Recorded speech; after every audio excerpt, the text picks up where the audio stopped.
नाजरीन, प्रोग्राम है गुफ्तगू और मैं हूं आपका मेज़बान मुस्तफ़ा कमाल पाशा। नाजरीन, तालीम, तरबियत, आला तालीम और तरबियत, फ़नी तालीम, ये तालीम और तदरीस के वो सिलसिले हैं जो किसी भी कौम की तामीर व तरक्की में कलीदी किरदार अदा करते हैं। हमने देखा कि गुज़श्ता कई दहाइयों से जो अक़वाम तामीर व तरक्की के आला मनाजिल पर फाइज़ हैं, उनकी उनकी तामीर व तरक्की की जो बुनियाद है, उनकी तामीर व तरक्की की जो इमारत है, वो तालीम पर खड़ी है। तालीम एक वसीउल बुनियाद, वसीउल मफ़हूम लफ्ज़ है। इसमें रवायती तालीम भी आ जाती है, इसमें फ़नी तालीम भी आ जाती है, इसमें पेशा वाराना तालीम भी आ जाती है। तमाम तालीम की जो जहतें हैं वो इस तालीम के अम्ब्रेला के अंदर आती हैं। हमने ये देखा कि चीन इस वक्त दुनिया की दूसरी बड़ी मईशत है और वो तामीर व तरक्की की मनाजिल तय करते हुए दुनिया की सुप्रीम ताकत बनने जा रहा है। वैसे मुआशी ताकत तो वो बन चुका है, लेकिन अब जो दूसरे शोबा है ज़िंदगी है, क्योंकि अमेरिका एक अरसे से इस मनसब पर फाइज है, उससे पहले बरतानिया इस मनसब पर फाइज था।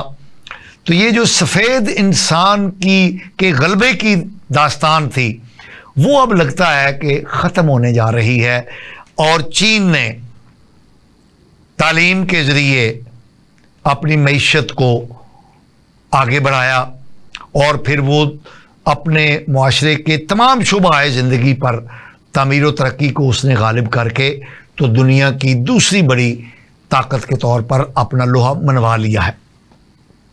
फिर हम थोड़ा सा नीचे देखें अगर, तो मलेशिया, सिंगापुर, ताइवान और इस तरह के दूसरे मुबालिक फार ईस्ट के जिन्होंने तामीर व तरक्की में अपने आप को मनवाया है और वो बड़ी ताकतें कहलवाई हैं, अक़वाम आलम में उन्होंने अपनी सियादत का लोहा मनवाया है, तो उसकी बुनियाद भी तालीम ही थी, फ़नी तालीम थी।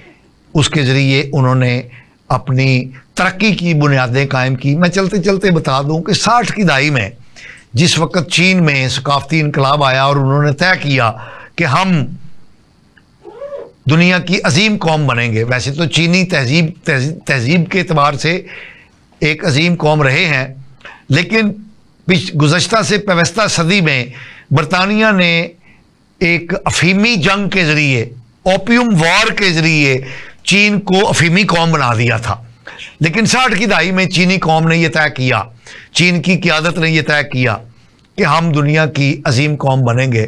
तो उन्होंने इसकी बुनियाद जो बनाई वो technical education and vocational training को बनाया। तो उन्होंने ये तय किया कि सूरज गुरूब होने के बाद बिजली अगर इस्तेमाल होगी तो वो सिर्फ पैदावारी अमल में इस्तेमाल होगी। तो उनके घर जो हैं, सूरज गुरूब होने के बाद उनके जो घर थे वो फैक्ट्रियां बन जाते थे। टिच बटन बनाने से लेकर, सुई बनाने से लेकर, खिलौने बनाने से लेकर, बड़े बड़े जो प्रोडक्शन के शाहकार हैं वो बनाते बनाते चीनी कौम आज दुनिया की तिजारत पर, दुनिया की सनत पर, दुनिया की हाई टेक इंडस्ट्री पर जो है वो गालिब आ चुकी है। तो हम देखते हैं कि हम दुनिया की 7वीं बड़ी कौम होने के हवाले से, आबादी के लिहाज से पाकिस्तान दुनिया की 7th लार्जेस्ट कंट्री है और इस आबादी में नौजवानों की शरह होने के एतबार से हम दुनिया की सफ़े अव्वल की कौम है। यानी हमारी 25 करोड़ की आबादी में 67% जो है वो जवानों और नौजवानों की आबादी है। तो इस एतबार से हम दुनिया की पहली आला कौम है। लेकिन जब हम तामीर व तरक्की को देखते हैं तो हम कहीं स्टैंड नहीं करते। तो आज हमने जो हमारे साथ जो शरीक गुफ्तगू हैं वो उनके साथ हम इसी मौजू पर गुफ्तगू करेंगे कि तालीम, जिसमें सारी जहतें तालीम की शामिल हैं, आज तक हमारी तरजीहात का हिस्सा क्यों नहीं बन सकी। हम हमारे बजट में जो एलोकेशन होती है तालीम और सेहत उसमें सबसे लोएस्ट पॉइंट पर हैं। तो उसका नतीजा ये है कि जो आउटपुट है हमारी कौम की, नौजवानों की, माहिरीन की, वो भी लोएस्ट पॉइंट पर ही है, क्योंकि एलोकेशन में तालीम हमारी तरजीहात में सबसे निचले दर्जे पर है। तो फिर जो नौजवान तैयार होकर निकल रहे हैं वो भी पस्त दर्जे के ही हैं। तो आज हम अपने माहिरीन से इस मौजू पर गुफ्तगू करेंगे। हमारे साथ शरीक गुफ्तगू हैं एक इंतहाई मोहतरम मुअज़्ज़ज़ पढ़ी लिखी खातून रुक़ैया सिद्दीकी साहिबा, जो माहिर तालीम भी हैं और अपना दिमाग खोल के चलती हैं, आंखें खोल के चलती हैं, और जो माशरे के कमज़ोर पहलू हैं उन पर तहकीकी अंदाज में गुफ्तगू भी करती हैं। माहिर तालीम भी हैं, दानिश्वर भी हैं और तजिया निगार भी हैं। जनाब रुक़ैया सिद्दीकी साहिबा, आपका शुक्रिया हमारे प्रोग्राम में तशरीफ़ लाए। हमारे साथ एक दूसरे नौजवान, शायद इनको नौजवान कहना तो शायद ठीक नहीं है, जवान ज़रूर है ये, जनाब वक़ार असलम साहब एक मंजे हुए सहाफ़ी हैं। पढ़ने लिखने से इनको दिलचस्पी है और सुलझी हुई गुफ्तगू करते हैं, पढ़ी लिखी बात करते हैं, दानिश्वर भी हैं। जनाब वक़ार असलम साहब, वेलकम टू माय शो। अस्सलाम वालेकुम, बहुत शुक्रिया आपका। रुक़ैया सिद्दीकी साहिबा, तालीम हमारी तरजीहात में शामिल क्यों नहीं हो सकी 77 सालों में? आप बहुत शुक्रिया कि आपने मुझे इस मौजू पर बात करने का मौका दिया। और बहैसियत माहिर तालीम, अब ये कहते हुए भी शर्मिंदगी होती है कि हम जिस अर्ज़ पाक में सांस ले रहे हैं वो तालीम और शऊर ही की बुनियाद पर आज़ाद हुआ था या बनाया गया था। आप 77 साल की बात कर रहे हैं, मेरा ख्याल में 77 से ज़्यादा की दहाई हो गई होगी कि अब हमारे यहाँ तालीम जो है वो नापैद हो चुकी है। जब से हमने तालीम को तिजारत का ज़रिया बनाया और गली कूचों में तालीम के नाम पर या स्कूलों के नाम पर हमने इदारे खोलना शुरू किए, या हमने वो जगह लेकर वहाँ बच्चों के एडमिशन्स कराना शुरू किए। मैं इसमें बात स्कूल और साथ साथ मदारिस, हमने जगह जगह छोटे छोटे मरले पर भी हमने मदरसे कायम करना शुरू कर दिए, छोटे छोटे खुड्डों में भी हमने स्कूल बनाना शुरू कर दिए। तो तालीम का तो काम वहीं से ख़राब होना शुरू हुआ। जिसको कुछ नहीं आया, आ जाओ पढ़ा लो, GIRL ग्रिल। तो ये एक लंबी बहस है। को चुनक्का, जी, किताबचे को कुत्ता बच्चा। अब ये जी CUP साहब, अब ये वो सारी चीजें हैं जिनसे हम गुजर रहे हैं और गुजरते चले जा रहे हैं, लेकिन इसका कोई सद्देबाब जो है मिन हैसुल कौम हमारे पास कोई इसलिए नजर नहीं आ रहा। आप कहना ये चाहती हैं कि जो माहिरीन तालीम है वो बुनियादी तौर पे ज़ेरे तालीम कहलाने के लायक हैं? जी, बल्कि अगर मैं इसमें इस चीज का इजाफा करूं कि जो वजीर तालीम है उनका वाव हटा दीजिए और वो ज़ेरे तो तालीम, मेरे ख्याल में उनको पहले ज़ेरे तालीम होना पड़ेगा। ओके, अच्छा, वैसे आपने जिस एक अलमिये की तरफ निशानदेही की, तो कुछ लोगों का ख्याल है कि जो प्राइवेट सेक्टर के तालीमी इदारे हैं उन्होंने तो हुकूमत की जो नाकाम पॉलिसियां थी, हुकूमत जो बच्चों को तालीम देने में नाकाम हो गई थी, तो उन्होंने तो गवर्नमेंट का वो हाथ बटाने के लिए प्राइवेट तालीमी इदारे काम किए, बजाय ये कि वो बच्चे जुराइम पेशा बनते उनको स्कूलों में दाखिल कर दिया, उनको मदारस में दाखिल कर दिया, तो ये तो वो कहते हैं कि हमें खिदमत सर अंजाम दे रहे हैं। नहीं तो वो तो फैब्रिकेटेड हो गए ना। अब एक था, आपने कहा कि जराइम से उन्होंने उनको निकाला या मुलव्वस होने से बचाया, तो अब एक फैब्रिकेटेड क्राइम शुरू हो गया, जो कि इन जो निजकारी सूरत हाल थी, जो प्राइवेटाइजेशन थी या प्राइवेट इदारे थे, जब उन्होंने अपने इसको बिजनेस बनाया तो उन्होंने तालीम और तरबियत दोनों निकाल बाहर किया। मैं गई, मैंने कहा कि मेरे बच्चे को ये पसंद नहीं, तो इसको इस तरह से ट्रीट करो इस माँ को, क्योंकि ये अगर चली गई तो ये 10 बच्चे और ले जाएगी। ओके, यानी कमर्शियलिज्म जो है कमर्शियलिज्म वो गालिब हो गया और जो तदरीसी अमल था वो बिल्कुल नापैद हो गया। वकार असलम साहब, रुकैया सिद्दीकी साहबा ने बड़ी मुनासिब बात कही है और इन्होंने एक जिस पहलू की तरफ इशारा किया है कि इन तालीमी इदारों में और इन प्राइवेट मदारस के अंदर जो है वो प्योर कमर्शियलिज्म आ गया और जो तालीम और तदरीस है उसका जनाजा निकल गया। इस पर आपकी क्या राय है? जी, मैं मैडम की बात से पार्शियली एग्री भी करूंगा कि जहाँ पे डर के आप नहीं, कमर्शियलिज्म ने तबाह किया, लेकिन इसमें सबसे बड़ा किरदार तो हमारे मतलब वफाकी इदारों का था। मतलब जैसे उन्होंने कहा कि वजीर तालीम को ज़ेर तालीम होना चाहिए, तो लेकिन हमने देखा जब भी टेक्नोक्रेट गवर्नमेंट आई तब हमने पढ़े लिखे लोग रखे, डॉक्टर इमरान मसूद थे एजुकेशन मिनिस्टर, उसके अलावा मतलब ऐसे अदवार भी देखे कि जब जिनको लंबा मुझे लगता है कि ऐसे लोगों को फाइज किया जाना चाहिए, मतलब हायर एजुकेशन का मिनिस्टर उससे होना चाहिए, मतलब बहुत ज्यादा फॉलोइंग रखने वाले एमपीए को नहीं होना चाहिए, एक ऐसी शख्सियत को होना चाहिए जिसके तालीम और तदरीस से खुद बराह रास्त ताल्लुक रहा हो और जो मतलब एक मेंटोर कहलाने के काबिल हो। तो हमने बेसिकली ये देखा कि थ्योरी हमने बहुत पढ़ाई, हमारे जितनी भी यूनिवर्सिटीज हैं वो मतलब उन्होंने ना टेलर मेड सोल्यूशन निकाल दिए और वन सोल्यूशन फॉर ऑल निकाल दिए। वन सोल्यूशन फॉर ऑल से ये हुआ कि मतलब बस ईज डाउन हो गया तलबा के वालिदैन के लिए भी ये चूज करना कि वो क्या पिक करें अपने बच्चों के लिए, या वो कौन से डिग्री है कौन से उसके अंदर उनको लेके आए। मतलब एक आपने देखा होगा कि एक ट्रेंड सेट हो जाता है, उसी जानिब सबका रुझान सेट हो जाता है कि उसी डिग्री को करना है और उस डिग्री का ट्रेंड है, और फिर 10 साल बाद एक नया ट्रेंड सामने आ जाता है। अच्छा वकार साहब, आपने बड़ी खूबसूरत बात कही। हमने देखा कि एक दौर था कि कॉमर्स एजुकेशन टॉप पर थी, आई.कॉम, बी.कॉम, एमबीए, बीबीए, ये 15-20 साल ये ट्रेंड रहा, फिर एमबीए रहा, और फिर इस ट्रेंड को देखते हुए जो पाकिस्तान के कारोबारी लोग थे उन्होंने कहा यार ये इन लोगों को नौकरियां तो हम देते हैं जी, तो हम खुद ही क्यों ना ऐसा नारा बना लें।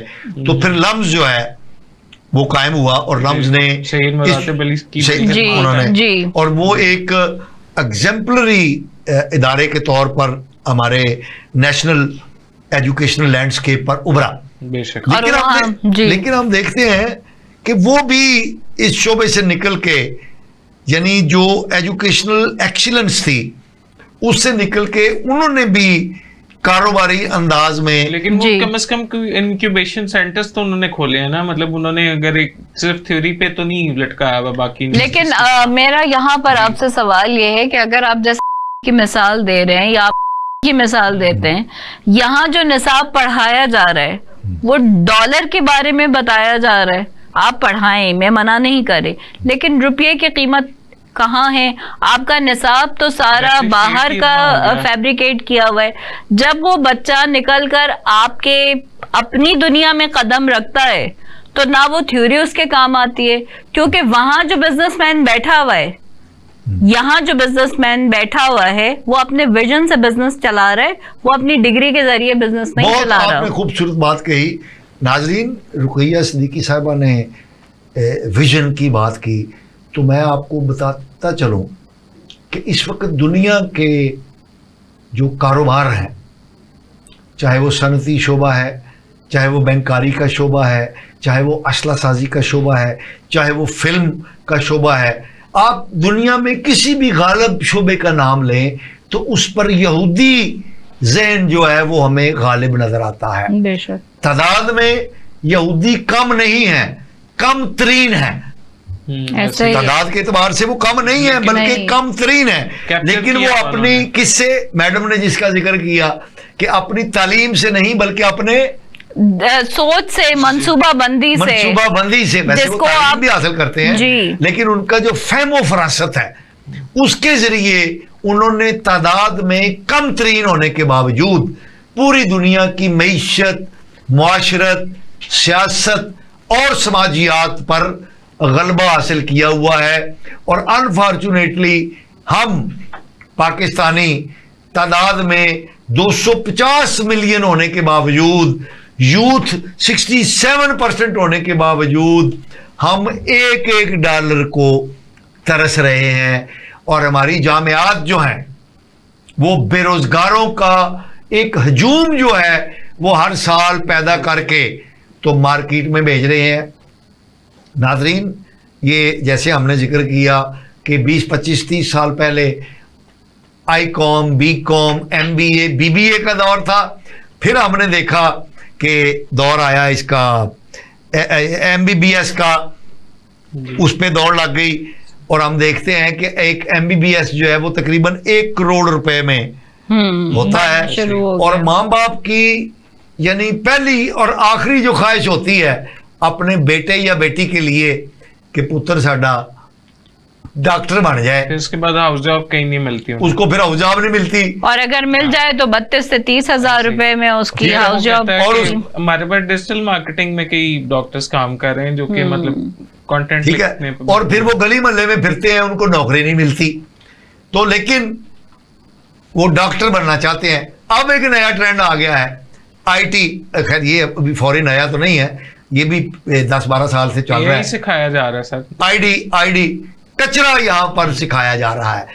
IT की तालीम का, IT की इंडस्ट्री का जो लोएस्ट एंड है वो हम प्रोड्यूस कर रहे हैं। ऐसे ही है। और दुनिया जो है इस वक्त 5G पे चली गई है जी। और हम इस वक्त मेरे ख्याल में 3G की भी, नहीं आता, 2.5G आता है सर ठीक है, इसमें। उस हम पे अभी हम तक खड़े हैं। 2D बस हाँ। पर हैं। तो वकार असलम साहब, आप बताइए कि ये मसाइल कब और कैसे हल होंगे कि हम बैक टू द ट्रैक दुनिया के तरक्की की दौड़ के अंदर हम शामिल हो सकें। जी पाशा साहब, आपने बहुत अच्छा सवाल रेज किया है।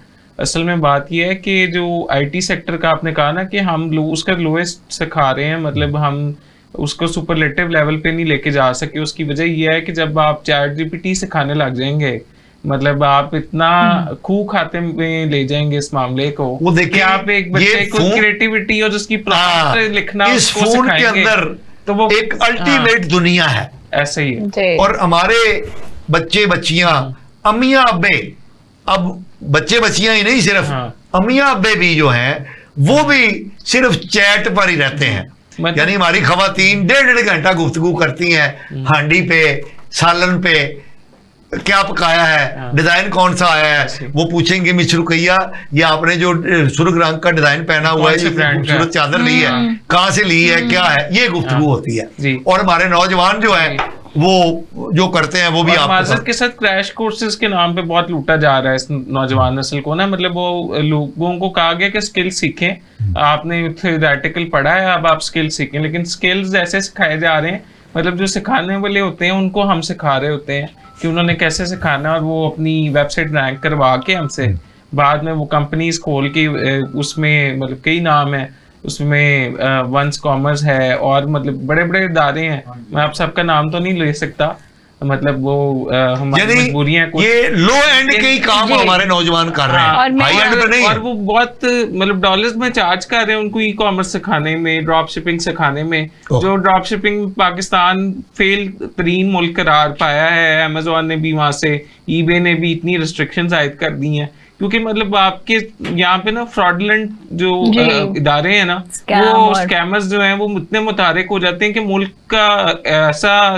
मतलब तहोबाला करके रख देते हैं मुल्क की वकार को, कि कोई मतलब जो बड़े ऑर्गेनाइजेशन हैं या शॉपिफाई स्टोर्स हैं वो पाकिस्तान से मतलब उनका एतबार उठ गया है। मतलब अब आपने देखा होगा कि जैसे वकार असलम साहब जी, दराज के बाद तो वो चीज है ना जी, जो पहले पैदा हो जी, हो, तो हमारा तो इतबार था ही नहीं पहले। असल में दराज के बाद तीमू ये आ हम गया है, अपने उसमें भी माहिरीन स्कैम की चल आप रहा है। गुफ्तगू सुन रहे हैं, हम जी। अपनी गुफ्तगू यहीं से दोबारा स्टार्ट करेंगे। हम एक शॉर्ट ब्रेक पर जा रहे हैं, हमारे साथ रहिएगा।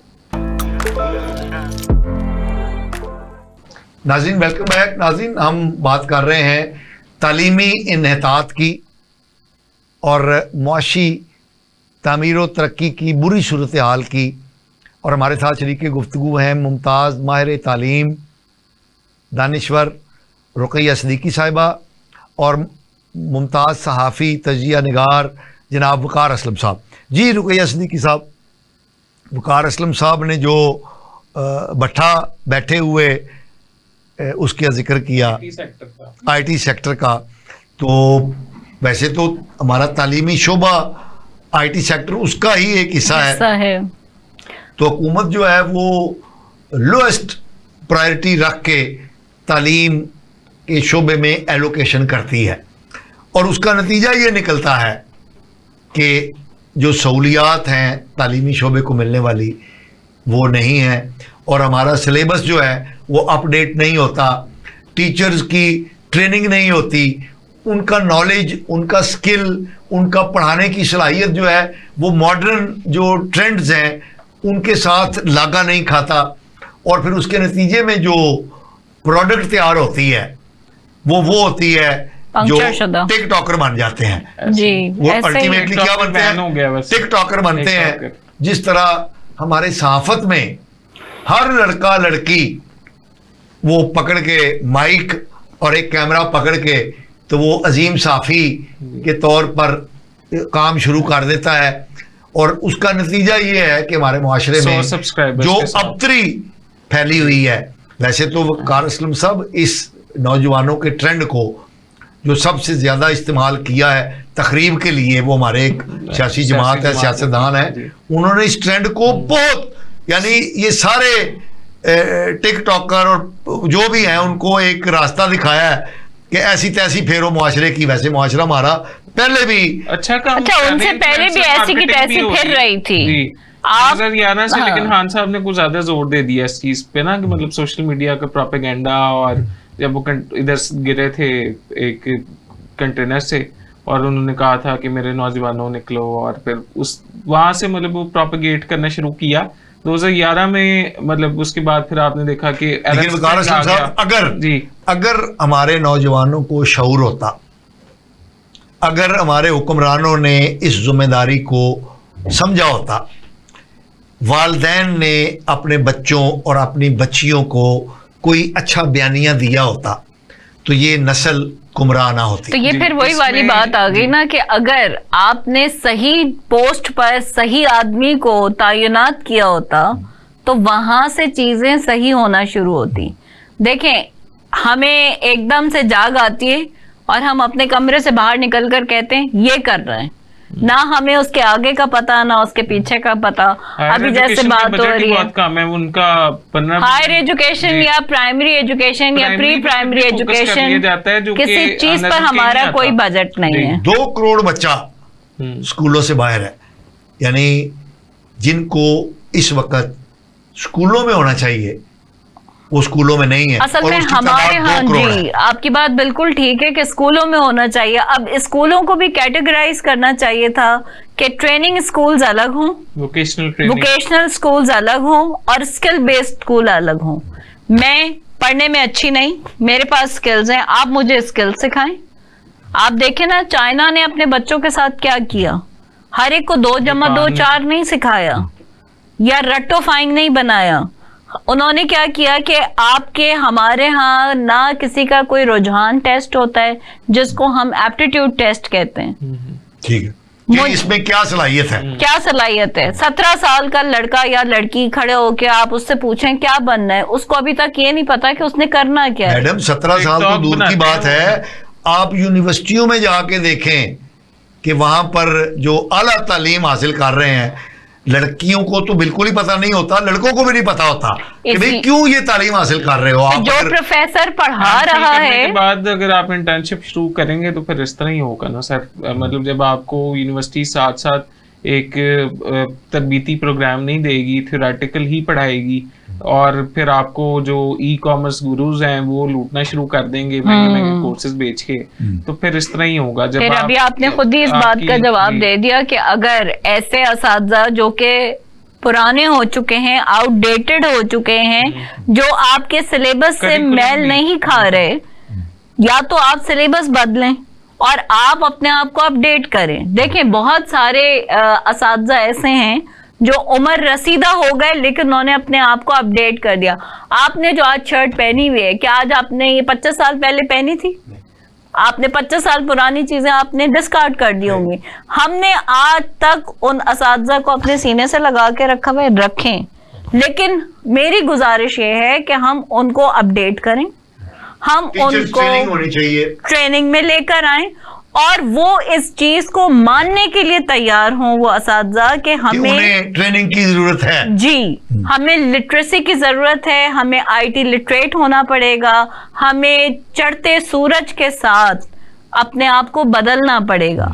आप पैदल चलते थे, आपने साइकिल ली, साइकिल के बाद आपने गाड़ी का सफर शुरू किया। आप क्यों पत्थरों के दौर में अभी तक रह रहे हैं पढ़ाने के लिए? प्रोसेसेस बदले गए ना, मतलब एक स्टेप बाय स्टेप एक चीज चलती है, तो जिसने चलानी है, अगर वो मिनिस्टर को ही नहीं पता कि मतलब उसने क्या करना है, मतलब उसकी अपनी तालीम बीए हो और वो पीएचडी के साथ बैठा हो, तो उसके तो ऊपर से गुजरेगा ना। तो वो तो यही कहेगा ना कि मैं ना मानूं, आप मेरे नीचे हैं तो मैं ना मानूं।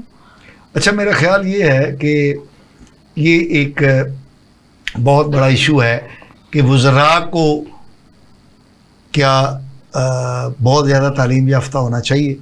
मेरा ख्याल है कि जमहूरी ममालिक के अंदर हम देखते हैं कि ज़रूरी नहीं कि जिन्होंने पॉलिसियाँ बनानी हैं, जिन्होंने वज़रा का जो काम है, हुकूमत का काम तो ये होता है कि विजन देना जी, और उसको इम्प्लीमेंट करने के लिए नीचे पूरा एक स्ट्रक्चर मौजूद होता है जी। हम हिंदुस्तान की मिसाल देख सकते हैं कि वहाँ पर बड़े बड़े चिट्टे अनपढ़ वज़रा ने बड़े बड़े काम किए हैं, और उसकी सबसे बड़ी मिसाल तो नरेंद्र मोदी है जी, बिल्कुल, जो कि बिल्कुल एक रवायती तौर पर उसको हम गैर तालीम याफ्ता कहेंगे, बिल्कुल, और वो चाय बनाने वाला छोटू है जी। हम तो उसको नफरत से यही कहते हैं ना, छोटू चाय बनाने वाला। नफरत में कहते हैं वैसे, हकीकत अदरवाइज वो अपनी कौम को कहां तक ले गया है। तो मेरा ख्याल है वज़रा की वाव हटा भी दें, वो ज़ेरे तालीम भी हों, तो शायद इतना फर्क नहीं पड़ता, लेकिन जो विजन है वो होना जरूरी है। और अनफॉर्चुनेटली हमारे जो सियासतदान हैं, हमारे जो हुक्मरान हैं, वो अनपढ़ भी हों तो उनका विजन वही है, वो ऑक्सफोर्ड के तालीम याफ्ता हों तो उनका भी विजन वही है। आप देख लीजिए कि ऑक्सफोर्ड की तालीम याफ्ता जो मोहतरमा बेनज़ीर भुट्टो थी, फिर उसके बाद लेकिन उनको अपने आप को मोल्ड करना पड़ा ना। मैं वही अर्ज कर रहा हूँ। तो आप जो मौजूदा क़यादत है हमारी ऑक्सफोर्ड की ग्रेजुएट इमरान खान साहब, बिलावल को देख लीजिए आप। चलो बिलावल साहब तो अभी है, तो मेरा ये ख्याल है कि ये जो अच्छी कर लेते हैं वैसे इंटरनेशनल फोरम्स पे बिलावल साहब थोड़ा प्रेजेंटेबल हैं, मतलब आपने क्लाइमेट चेंज वाली कॉन्फ्रेंस में बड़ा कमाल किया था उन्होंने। ये तो बिल्कुल ऐसी है कि एक सिख गया बरतानिया, वापस आया, 15-20 साल रह के, तो उसके लोगों ने पूछा कि तू उत्थे की वेख्या, उन्हें क्या उत्थे हर बच्चा अंग्रेजी बोलता है। ऐसे ही हमने ये ऑक्सफोर्ड के, हार्वर्ड के तालीम याफ्ता लोगों को क्या करना है कि जब वो कौम को 1 इंच भी आगे नहीं बढ़ा सके। और आप पाकिस्तान का ट्रैक रिकॉर्ड देख लें कि इसके साथ, और दूसरी तरफ आप देखें कि इंडिया के अंदर आप देख लें, चीन के अंदर आप देख लें, ये क्या लोग हार्वर्ड के पढ़े हुए थे, इन्होंने आके तो अपनी ही जबान में पढ़ा, ठीक है, अपनी जबान में तालीम हासिल की। हम तो पहले ही से एहसास कमतरी का शिकार कौम थे। अंग्रेजी में पढ़ना है, जिसने अंग्रेजी अच्छी बोलनी है वो तालीम याफ्ता है। उन्होंने 27 साल में अपना मुल्क आजाद कराया ना, फिर मतलब वो सड़कों पे रहे, उन्होंने कहत झेले, उन्होंने मतलब वो खा सकते थे उस वक्त। उस वक्त के दौर में मैं पढ़ा था, एक हिस्टोरिकल बात है कि आम को मैंगो वहां पर मतलब बहुत बड़े बड़े पाए जाते हैं तो आम एक मतलब शाही फल करार दिया गया, लेकिन वहां के लोगों ने उसको पूजना शुरू कर दिया कि मतलब ये हमारी स्पिरिट बनेगा माओ ज़ेदुंग तोंग के दौर में। मतलब वो वैसे कम्युनिस्ट हैं और उन्होंने उसको एक मतलब एक माओ ज़ेदुंग तोंग को की लाइन और लेंथ पर वो चलते रहे और उस 27 साल में उन्होंने अपने आप को यूएनओ में भी क्लैंडस्टाइन मिशन चला के रिकॉग्नाइज कराया। फिर उन्होंने अपने आप को मतलब जो वोकेशनल ट्रेनिंग की आप बात कर रहे हैं कि मतलब उन्होंने स्किल सेट पे जोर दिया। एक छोटे से बच्चा जब इब्तिदा करता है अपनी तालीम की, तब से उसको स्किल सेट सिखा दिया तो वो इस वजह से तरक्की कर गए। देखें इन्होंने बड़ी खूबसूरत बात की। दौरे हाजिर में चीन, मलेशिया, टर्की, ताइवान, तुर्की, इंडिया, ये जितने तरक्की याफ्ता मुमालिक हैं उनकी बुनियाद जो है वो वोकेशनल ट्रेनिंग है, टेक्निकल ट्रेनिंग है, हाथ से काम करना। नाजरीन, जापान एक फ़नी एतबार से, टेक्निकल एतबार से, इंडस्ट्रियल रिलेशन के एतबार से दुनिया की बड़ी अक़वाम में मानी जाती है।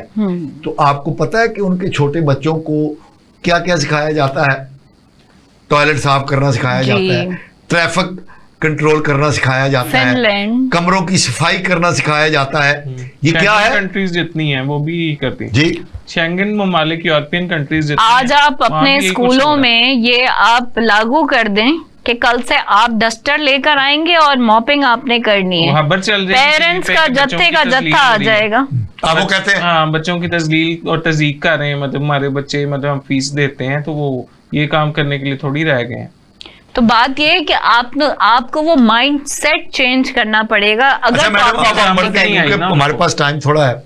अब आप प्रैक्टिकल तजावीज़ दीजिए जी कि हम इतनी बड़ी यूथ बल्ज को कैसे डायरेक्शन दे सकते हैं कि वो पॉजिटिव रास्ते पर चल के ना सिर्फ ये है कि अपना हाल और मुस्तकबिल बेहतर बनाए, बल्कि कौम की तामीर और तरक्की में भी वो अहम किरदार अदा कर सके। देखें मेरे तो अब सब काम हुकूमत पे नहीं छोड़े जा नहीं, सकते। मैं आपसे वही कह रही हूँ कि जब ताउन की बीमारी फैल जाए तो आप शहर छोड़ देते हैं। ठीक है, अब हम हिकमत अमली ये है, अब हम शहर नहीं छोड़ के जा सकते, हम उन इदारों को फौरन बंद नहीं कर सकते।